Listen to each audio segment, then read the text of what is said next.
Hi, I'm Aaron from bikesale.com, and I'm here to talk to you about the BH Ultralight RC. This model comes out of the same mold as their top-end climbing frame, the Ultralight, but uses a slightly lower grade of carbon fiber, which really only adds a few grams and makes the ride a little bit smoother to boot. Up front here, you have a tapered head tube, which is holding a one-piece net-molded fork, which is very light and very rigid, which is great for handling on the downhills and when you put the power down in a sprint.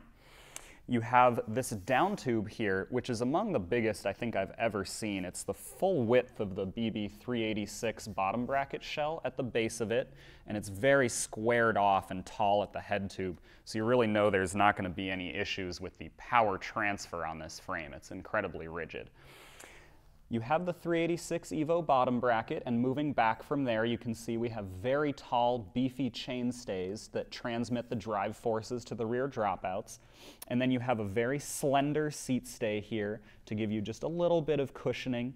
And up here, you have a 27.2 seat post, standard round seat post, to give you just that same little bit of cushioning, because the seat tube swells to this very large, squared-off dimension at the base, almost the exact same width as the down tube, which again is just to boost the stiffness really, really high.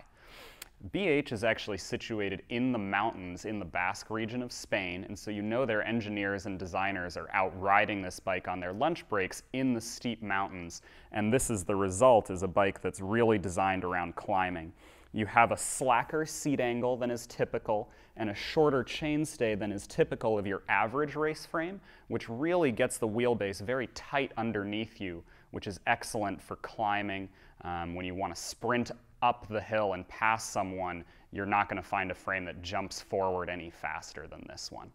If you have any questions, you can visit us at bikesale.com or give us a call.